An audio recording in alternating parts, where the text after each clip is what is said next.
Hello, everyone. Welcome back to the AAS YouTube channel. And this is part of the good stuff. This is part of the great stuff. This is the AAS Journal Author Series.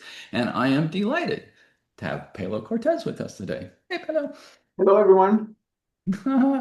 Paulo, let's see. Well, first of all, thank you for agreeing to talk about your very awesome article, which we're going to get to shortly. What's your geolocation? Where are you at? Well, at the moment, I'm in Santiago, Chile, at the offices of the joint ALMA Observatory. Very cool. And what do you mean by right now? Do you have another home or another location?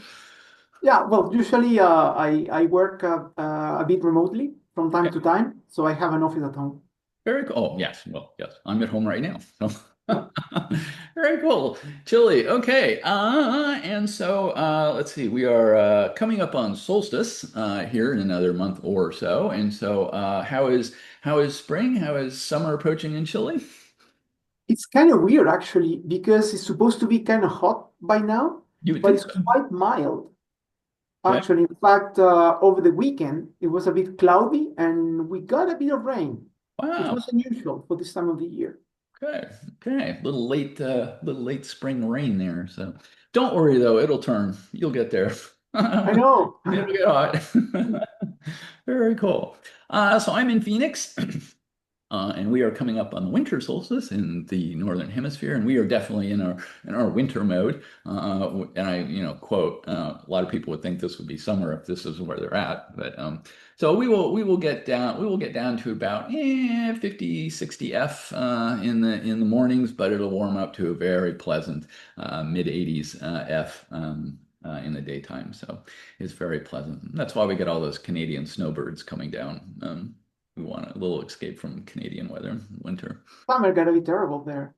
Oh yeah. Very good. Very good. Let's see. And Paolo, what do you like to do for research? Well, I'm interested in the magnetic field in the star formation process. Cool. And I started doing that during my PhD. I did my PhD at the University of Illinois at Urbana-Champaign. Okay. I worked with Dick Crutcher, who's one of the experts on the subject. Good. And it's a very intriguing subject Hmm. that I hope to convey when we start talking about the paper, because it's very difficult to ascertain what the magnetic field is actually doing. Right. Very cool. Especially since we see it on the plane of the sky. Exactly. Yeah. Very cool. And that is going to bring us to this very awesome APJ letter. It is open access. It is the open access era, people. You can go grab a copy for free. And if you hadn't noticed right off the top, I want to point out that this is a 22-page APJ letter. So the idea that APJ letters can only be 4 or 5 pages is not the primary metric for letters. The primary metric is impact. And since we have first results from ALPS, a sub-Alfvénic streamer in SVS 13A, this one has impact. And so, Pelo, take us away. Well, I want to start first by thanking the editor, because it allow us to publish this very long letter. Hmm. It's unusual from an APA letter, but it was necessary because there is a lot of ground to cover. So the ALPS project, it's a survey on a sample of protostars in the Perseus molecular cloud. It's an international collaboration. Uh-huh. And I'm the lead author of this paper, and I'm leading the collaboration at the moment. And I would like to I would like to highlight some of the authors in the collaboration. Okay. I mean, particularly Jaime Pineda, who works at the Max Planck.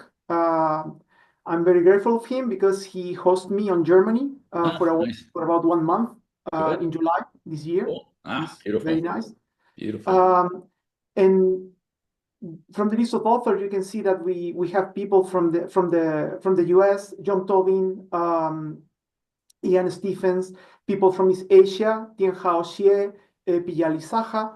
And Piyali has done significant amount of work when it comes to the imaging Cool. and the calibration of the data.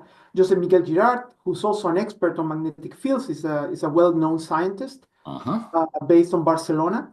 Yes. Uh, and a bunch of other people. This is a very long collaboration. And this is the first result of this large survey of 44 sources, and we hope that many more will come.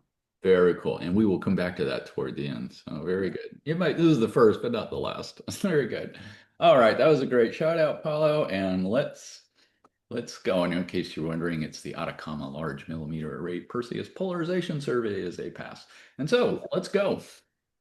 So I'm gonna start by just saying the main result of the paper, which is the discovery of a magnetically regulated streamer in SVS 13A. That's the result. To get to that point, we had to go through a number of steps, and particularly the importance of this result is that for the first time we see gas which is streaming onto a circumbinary disk that is regulated by magnetic field. And I'm gonna show you why we believe that this is the case. So if you scroll down, then well, initially the introduction, we are trying to establish first that we have this new paradigm that was being proposed since the beginning of the decade, particularly by the work done by Jaime Pineda and his groups, which is the existence of streamers. Yes. Streamers are these parcels of gas that are usually infalling onto a protostellar system. Yes. And those have been detected by a number of instruments on a number of protostellar sources. And it changes a bit the usual paradigm of low mass star formation. Okay. So usually what we can say, like the canonical paradigm that we used to consider was this sort of monolithical scenario in which stars will form out of an equilibrium configuration. Yes. In the presence of magnetic fields, they will tend to follow the magnetic field lines because it's the path of least resistance, and they will form sort of a pseudodisk, and then the pseudodisk will fragment, and then you will form a star in the center. I'm with you. What we are seeing here with the discovery of infalling streamers is that the situation appears to be much more dynamic. Yes. And it's very likely akin to what in high mass star formation we know as the competitive accretion scenario. Yes. And we believe that should change the way that we see how the star formation process goes. Yes. So to actually study this, we set up this survey, which is the ALPPS survey with ALMA, with the Atacama Large Millimeter Array. It was done in band 7. So if you go to table 1, there you can see the spectral configuration that we're using. Okay. This is sort of a high resolution observation in the order of, depending on the way that you image the data, it could be between 30 and 60 AU resolution. Nice. In band 7. And we covered the continuum and a number of spectral lines that we are using to trace different processes in all these protostars. Particularly, we are tracing outflows with the CO322, and we are trying to trace the kinematics because we have a spectral window on C17O 322. Cool. Yes. Very good. So let's go to the continuum, which is where the meat is in this case. So the continuum map, which is shown in figure 1, gives you an overview of the system. So figure 1 shows you SVS 13A, which is a binary. We resolve the binary, as you can see, and the dust emission, which is what you're actually seeing, shows this spiral structure, which in fact is a double spiral, which has been shown by others. I mean, this is already a known result.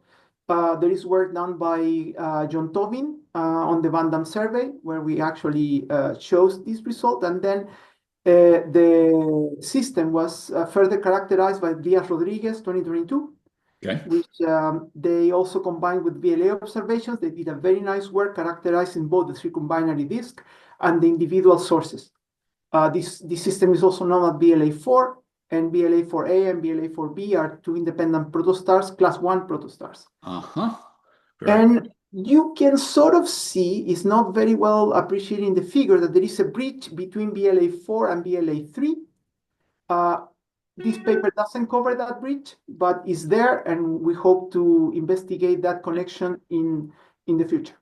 Yeah, so if you scroll down, 100 AU, so it's not that far away. No, it's not that far away. All right. Okay. So if you scroll down to the next figure, Mm-hmm. that it shows the actual magnetic field and the polarized emission. Cool. So one of the assumptions that we do when we try to obtain to study the magnetic field is that dust emission can get linearly polarized. And it can get linearly polarized because there is some sort of alignment mechanism that order the distribution of dust grains. Yes. The usual interpretation is that this alignment mechanism is produced by magnetic fields. Mm-hmm. There is an interaction between the magnetic field and the dust grains, particularly because given the anisotropic conditions that we see in the star formation, these dust grains get superthermally rotating. They spin up pretty fast. And when you have that, there is an induced torque between the magnetic field and the dust grains, and that's align the dust grains with the minor axis along the field lines.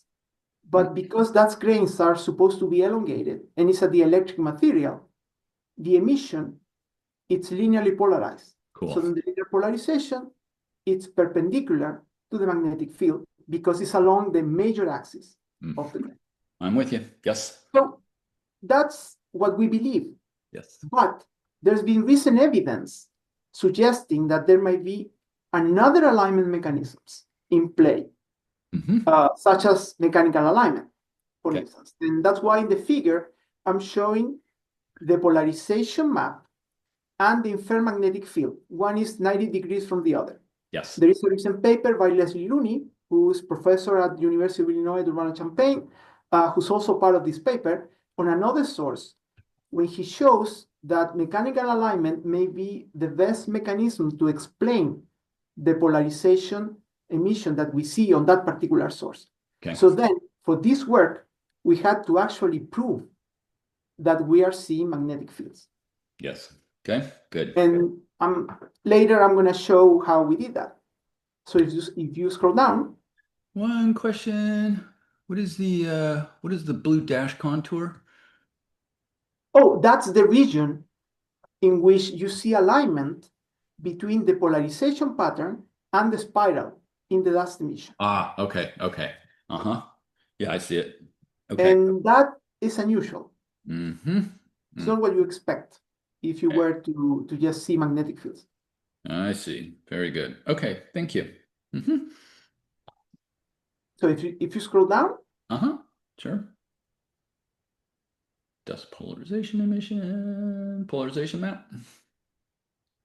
That gives you the polarization fraction, and we use that to try to understand the nature of the polarized emission. Okay. So at the center, the polarization fraction is pretty low, and it may be consistent with self-scattering, but self-scattering is probably affecting just a few pixels, probably just at the center, so it's not really relevant for the interpretation of the extended emission. Okay. But to the south, the polarization fraction is sufficiently high that may be produced by mechanical alignment. And that's one of the things that we are trying to distinguish here. Yeah, outskirts. Okay. All right. I'm with you. Okay. So if you scroll down, in order to do that, we also image the gas emission, because this is a big couple. C17? C17O, if you see the channel maps on C17O, you can see that the spiral is also reproduced in the gas emission. Yeah. You see it at 8.4 kilometers per second Right. and at 9 kilometers per second. Yep. Unfortunately, this was a choice when we actually set up the observations. The spectral resolution of the C17O spectral window is too coarse. It's about 2 kilometers per second, Okay. which from this data alone doesn't allow us to resolve a velocity gradient. Okay. So, but fortunately, we have additional data that the collaborators in this paper have. So if you scroll down, Okay. And let's take, ooh, yes. Okay. then you see the moment 0 and moment 1 map also from C18O emission. Ooh, And from nice. C18O, you can clearly see that there is a velocity gradient and the spiral is pretty well reproduced Yeah. in the gas emission. I see it. Yes. Which is also seen in the channel maps of C18O that you can see if you scroll down. Okay, I'm with you. Okay, C17, C18, and these are the Here's the next figure. Yep, these are the 18 maps corresponding to Yes. 17, and yes. So then you see the spiral. Much better in different velocities, yes. The problem here is that C18O is kind of a mess because there is a very wide angle outflow in this source, which we are not showing because it was not part of the paper. And it contaminates a bit the emission and doesn't allow us to cleanly study the streamer Okay. that is present in this source. Yeah, going on that. But we were lucky because if you scroll down, Okay. you will see DCN emission. Ooh, okay. It's taking a very high angular resolution. Let's get it all. And this map is just beautiful because you don't see it very well in the screen, but I superposed the ferromagnetic field morphology. Yes. And you can see how the DCN emission is falling. All the velocities are redshifted from more or less 9 kilometers per second up to 7.6. And the spiral is clearly shown along the field lines. Yes. And it's actually streaming onto the source. And this is very consistent with the work done by Tianhao Xie, published in 2023, where he characterized the streamer with data from the NOEMA interferometer, which is much coarser than this one. And ALMA, this channel map really shows you the power of ALMA in terms of sensitivity and high angular resolution, and you can clearly see the correlation between the streamer and the magnetic field. Yeah, beautiful, beautiful. So then this is all fine and good. I mean, we know that there is a correlation between what we believe is the magnetic field and the streamer, but then there are questions. First, correlation is not causation, and second, are we really seeing magnetic fields? Right here? Okay. So to do that, we can skip the following figure. We can go back to figure 8 later. Okay. So we don't lose the argument. So to do that, what we did basically, we correlated the magnetic field and depolarization pattern. Yes, with the velocity gradient and with the intensity gradient. Okay. And to do that, we computed a parameter, which is called the alignment parameter, that was introduced by Lazarian and collaborators. And when you do that, you can create an alignment map. So values of the alignment parameter that are close to 1 indicates that there is good alignment between the quantities that you are correlated. Yes. Values close to -1 indicate that there is no alignment. Yes. Mostly orthogonal. Right. So then if you scroll down to figure 9. Okay, I'm with you. I'm with you. Let's go down to figure 9. And we'll zoom out again, and we're going to get AMs. Okay. So the first figure shows you the alignment measure map between the intensity gradient and the magnetic field. On top is the magnetic field pseudovectors. Yes. And you can see that there is very good alignment between the inferred morphology of the magnetic field and the intensity gradient. And the same in the figure at the bottom with the velocity gradient as obtained from C18O. Okay. Okay, so that's the V, that's the I on the subscript. Okay. Boop, boop, boop, boop, boop, boop, boop. I'm with you. Huh? The preferred alignment here is with respect to the magnetic field morphology and not with the polarization pattern. Yes. So we use this, and in fact, if you scroll to the next figure, you can see the histogram of the actual values from the map that clearly show you that the preferred alignment direction is between the gradients, and we use this to suggest that the interpretation that we are seeing alignment by magnetic field is the correct one. Right. Good. However, still the alignment between the polarization pattern and the spiral that we saw in figure 2 is puzzling.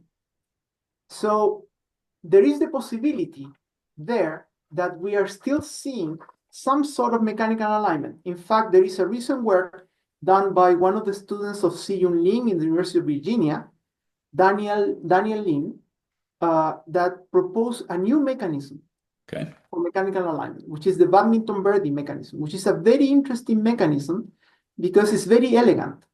It's result to just a damp harmonic oscillator, which converges to the direction of the flow and mechanically align the dust grains. So you can imagine the same. Have you ever played badminton? Yes. So the birdie gets aligned pretty rapidly when you hit it, and it goes through the flow. So it's the same idea. It will take these elongated dust grains, and if you have a flow, it will following a formalism which is very similar to the damp harmonic oscillator. It will align the dust grains along the direction of the flow, and the polarization that will result from the dust grains will be representative of mechanical alignment, but not magnetic fields. That's a great analogy. I love that badminton analogy. Very good. So how did we discriminate it? We went to timescales because in the end it's a competition. Alignment mechanisms are basically a competition between the different physical parameters that are trying to get the dust grain in a certain direction. So the badminton birdie mechanism suggests that depending on the distance respect to the they gave examples, they gave models that where the flow has there is a certain scale in which the flow moves and try to mechanically align the dust grains, and depending on that configuration, the alignment time scales can be in scales of days, years. Short. Too long. So we compare that to time scales that are assumed to happen for magnetic alignment. In that particular case, the big question mark that we have, but that we do not know because we don't have a measurement of the radiation field, that is the one that will suprathermally spin up the grains. But under the assumption that that's happening, that you have a radiation field that is actually spinning up the grains, which is probably the case because these are class 1 sources, so are not very embedded sources. The magnetic field can align the dust grains in the scales of hours. So based on that estimation, we conclude that it's more likely that what we're seeing is the result of magnetic alignment rather than mechanical alignment. Okay. Nonetheless, this mechanism is very interesting and is worth further study, and I hope that the people that do numerical simulations will work on this because it has a promise and may open a new window because it may allow us to follow the dust kinematics. Yes, very cool. Pay attention, model. Yeah. So let's go back to the streamer. So if you go back to figure 8. Yes. So in this figure, you see the moment 1 map on the DCN emission.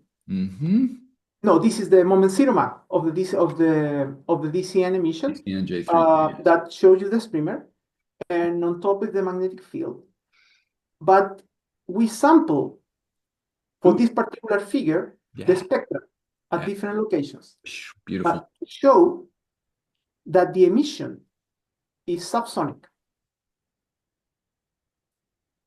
The velocity dispersion that we obtain here suggests that the flow is moving at speeds which are below the speed of sound. Yes. Okay. All so right. this is interesting because it suggests that the flow is not turbulent. Yes. The turbulence it's got to be relatively low. Yeah. So this is a subsonic stream. Very so good. If you I'm going to zoom in. You scroll down. Let me zoom in on one of these. Okay, so we're looking at about 9-ish kilometers per second, 9-ish there. Yeah, roughly 8 to 10, let's just say. Okay, good.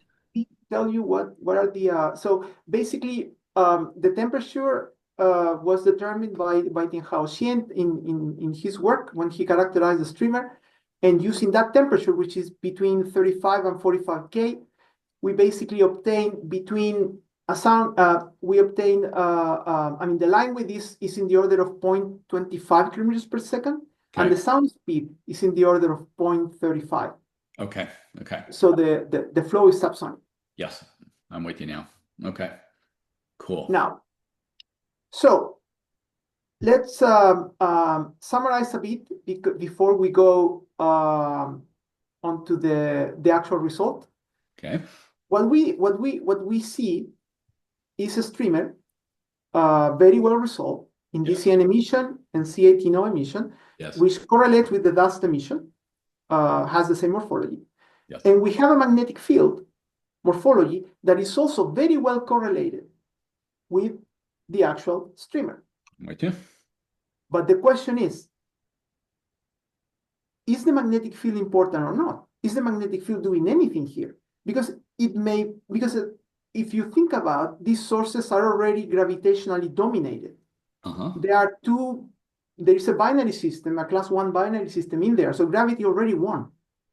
So then, is the magnetic field really relevant, or is just sitting there and the gas is just flowing the field because it's the path of least resistance? Yeah. Okay, I'm with you. So to do that, we need to compare the energies. So is the magnetic energy comparable or superior or larger than the kinetic energy, which is representative of turbulent motions? Yes. So to do that, we have to estimate the magnetic field strength. Yes. So we do that using a technique which is more or less the best that we have at the moment, which is the Davis and Chandrasekhar Fermi technique, which allow us to compute an estimate of the magnetic field. Yes. Assuming that the magnetic field gets perturbed on directions orthogonal to the field lines by turbulence. This was work done by Davis in 1951 and Chandrasekhar and Fermi in 1953.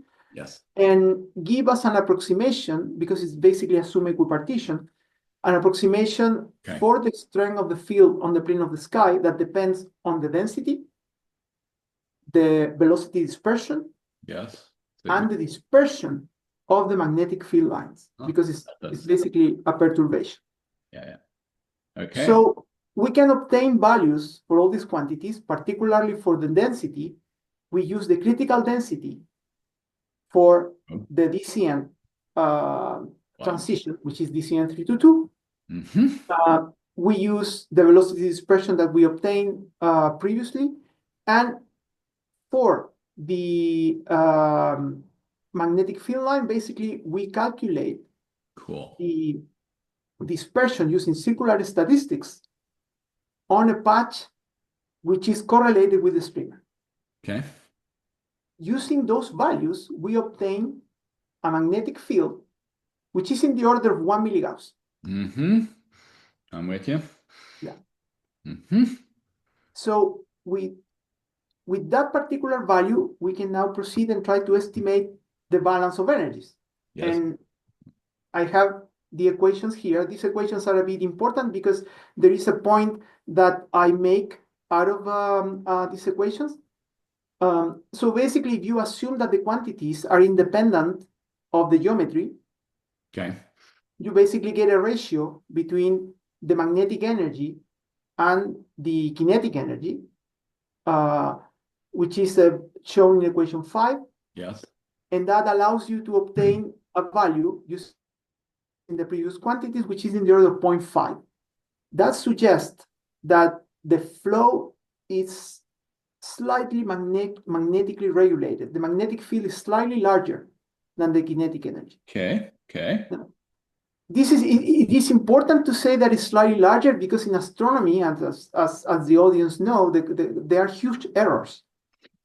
So most of the quantities that we measure have significant uncertainties, but these results suggest that the magnetic energy is larger than the kinetic energy, and in that sense, it might be regulating the flow.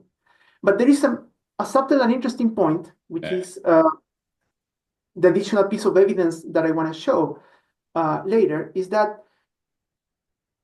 if you take equation 5, you can show that you can use a quantity which is called the Alphen-Mach number, yes, which is basically the ratio between the velocity of the gas and the Alphen speed, where the Alphen speed is basically a perturbation that goes along the magnetic field lines. yes. And you can show that the square of that quantity is related to the ratio of the energies. Yes. So we can use the Alphen-Mach number as a proxy of the relative importance between the magnetic field and turbulence. Why this is important? Because later I can obtain a map. Yes. Mm-hmm.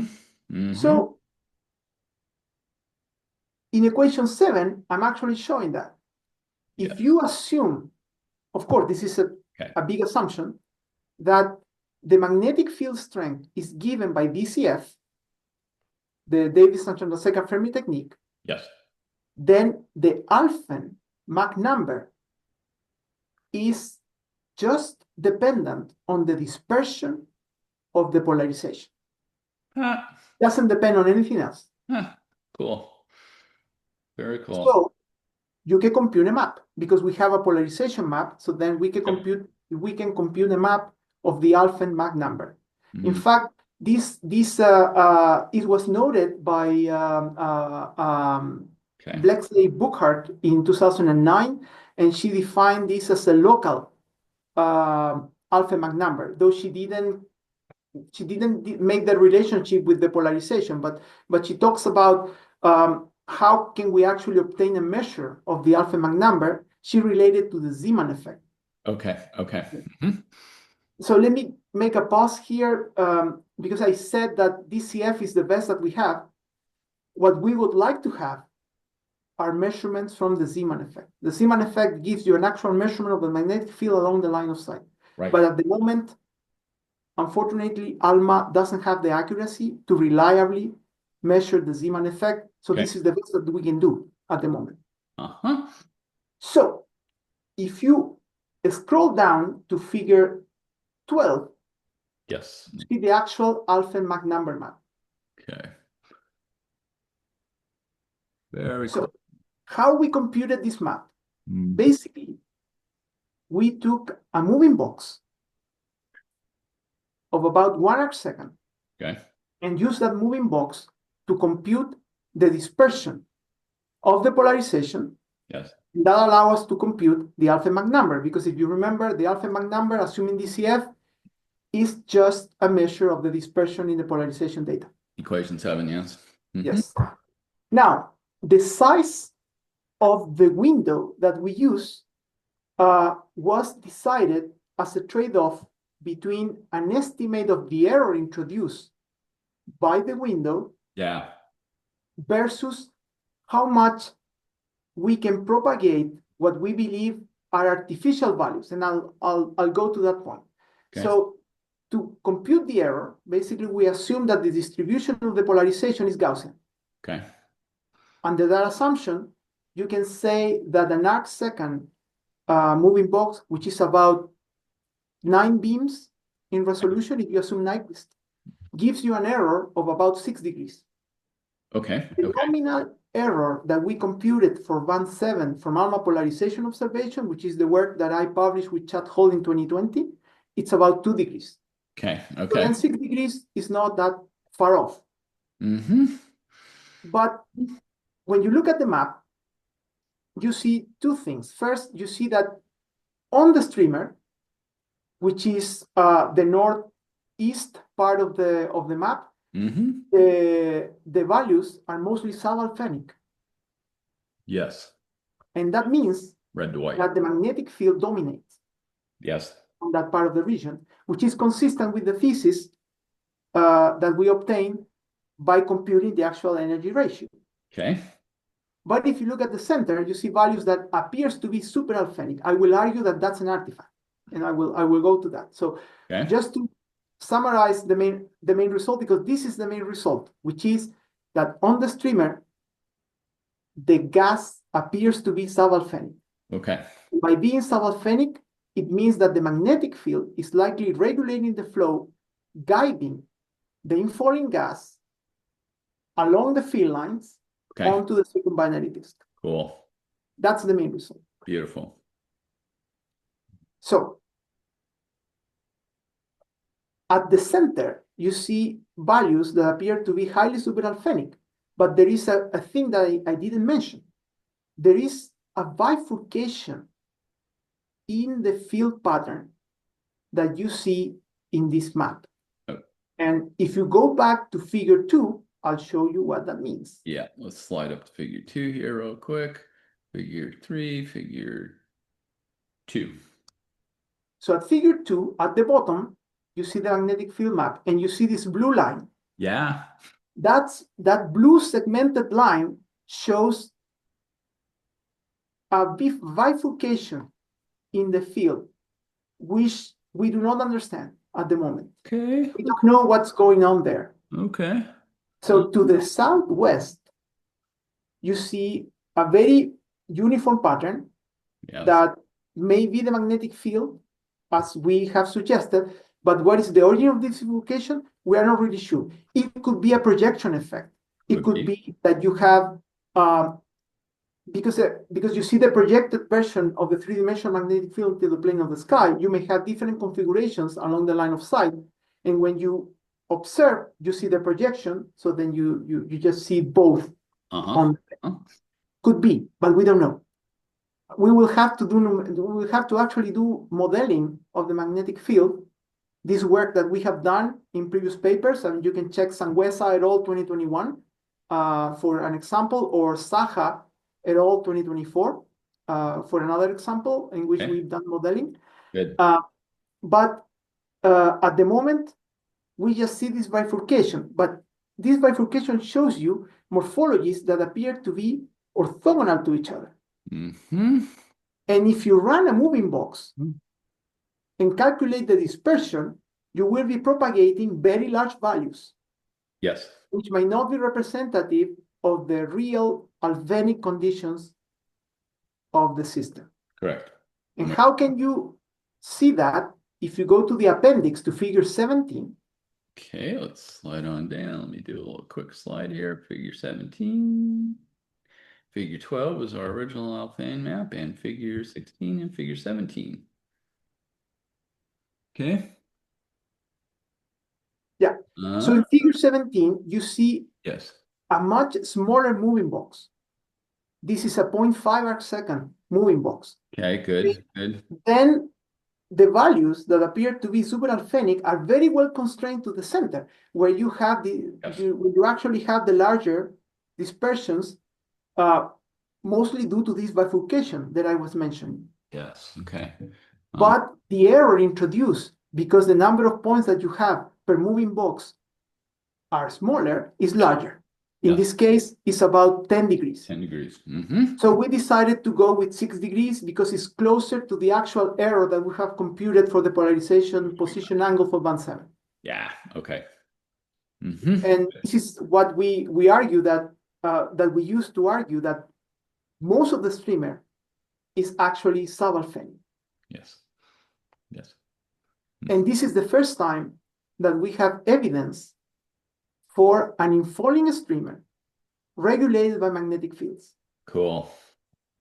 And this is very interesting. Why is it interesting? Because when you look at the envelope in SVS 13, and you will have to go and see the results of the Vistro survey that actually map the parent cloud using the JCMT Pol2 polarimeter.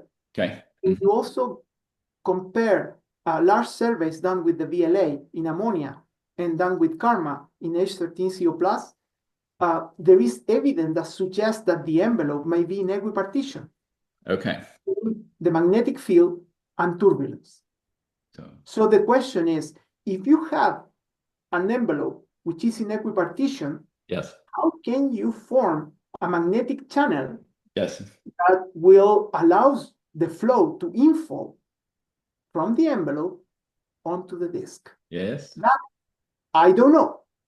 And I'm hoping that our numerical friends will help us to understand this. Yes. It's an intriguing phenomena. I'm trying to get the data from the Vistro survey and also trying to get the data from these large scale H13CO+ and ammonia data to actually check if the envelope is in equipartition. But what I look in the published work strongly suggests that. Yep. Okay. We have a mystery. So to summarize, what we see is a sub-Alfvénic streamer. Yep. It's not just a sub-Alfvénic streamer, it's a sub-Alfvénic and subsonic streamer. That suggests that the flow is likely laminar, not turbulent. So you see this laminar flow, which is falling onto the disk, guided by magnetic fields, regulated by magnetic fields. And that has the potential, if this is actually correct and reproduced, because science is about reproduction. Yes. That the places in the disk in which the gas is actually infalling, yes, may be the starting point for the introduction of turbulence into the circumbinary disk. It might set up the scales from which turbulence cascade down. Anticipates in the end at the smaller scales. Right, viscous. And that's it. Beautiful. That is an awesome result. Now I know why it was a 20-page APJ letter. I worked really hard to get this done. Very cool. Paulo, that is great. Really fantastic work. Really fantastic work. Absolutely should be a letter, and I'm glad it is. So very good. Very nice. All right. Awesome. So let's see, you hinted at it, or at least there appeared to be several directions on where one might go from here. This may have been the first results from the survey, but I doubt it's the last. And so let me ask, where do you think we go from here? Particular ones that caught my eye is, what would it take to get a higher resolution, particularly in the Zeeman effect? How do we get a handle on that? And so on. And so where do you think we go from here, given the... Well, there are a number of different things that we are doing. First, we need to get all of the data understood. So there is a paper that is coming, which is led by Pia Lizaja, which chose the survey, actually. is the result from the whole set of protostars that we have. Okay. And it will basically focus on alignment between the magnetic field in these sources and the different other parameters that we have, particularly outflows. Yes. Then we are going to look for streamers in all of these sources. Good. We need to know if we can actually find similar results from what we've seen here, because this could very well be an outlier. I mean, we don't know. Yeah. Having multiple systems would be great. So there is a sister project, which is led by Jaime Pineda, which is the Prodigy survey. And that actual project has detected a number of streamers from these sources, but those are at coarser resolution because we're done by NOEMA. Okay. And NOEMA cannot achieve the same resolutions that we can achieve with ALMA. Right. So our goal is to try to see whether we can actually see these streamers in the ALPS data and what is their correlation with the magnetic field. Okay. That's an additional work. And for the future, of course, we would like to get the Zeeman effect. But that requires instrumental work that needs to be done. We need to understand why ALMA cannot reach the accuracy. And we are working on that, but it's going to take a bit of time. Sure. But on the polarization front, one thing that we are hoping is to obtain more data and intermediate resolutions that may also allow us to follow the magnetic field at larger scales, because that may allow us to bridge the gap with NOEMA, actually. Yes. Okay. Very cool. And of course, I'd like to see your numerical friends engage. And let's go. I would like that too. Very cool. Very nice. Well, it's going to be really exciting to see this develop over the next couple of years, both on the multiplicity of these systems, on the resolution, on the observations, and on the simulation. So it'll be really fun to see this over the next couple of years. Very nice. Thank you. Yeah. And Paulo, I'm going to thank you once again for walking us through your awesome discovery and article. So thank you so much. No, thanks to you for giving me the chance to show this. Sure. And that'll do, everyone. And I hope this made your astronomy day just a little bit better. And we will see you on the next one. Bye-bye.